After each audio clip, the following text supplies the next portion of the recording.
विशाल त्रिरंगा शोभायात्रा परजंग महाविद्यालय छात्र छात्री।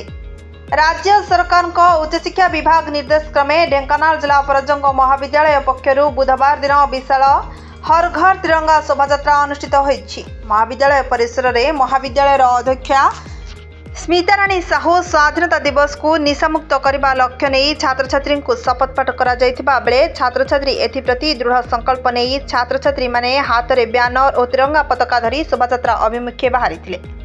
पंचायत कार्यालय, ब्लॉक कार्यालय, हाईस्कूल, मेडिकल रास्तार शोभायात्रा करी छात्र छात्री माने भारत माता की जय, वंदे मातरम ध्वनि रे परिवेश प्रकंपित होई पड़िथिला।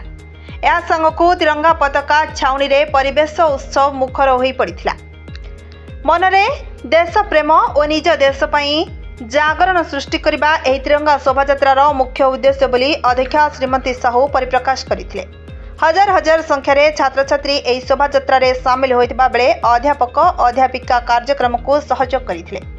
अन्य दिगरे 79तम स्वाधीनता दिवस पालन उपलक्षे छात्र छात्री मध्य रचना और वक्तृता प्रतियोगिता अनुष्ठित होइथिला। स्वाधीनतार मूल्यबोध उपरे रचना प्रतियोगिता अनुष्ठित होइतिबा बेले मु केते स्वाधीन विषय प्रस्तुत उपरे वक्तृता प्रतियोगिता अनुष्ठित होइतिला। अध्यापक अंजन कुमार महाराणा, कुलमणि मेहेर, मौसुमी प्रमुख विचारक दायित्व निर्वाह करी मूल्यांकन करथिले।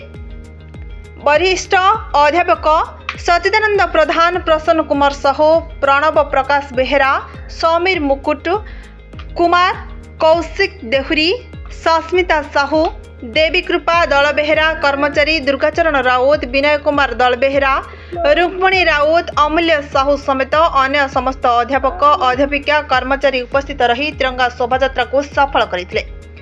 ढेंकानाल जिला परजंग ब्लॉक रो Nirmal Gadnayak report, now Odisha news.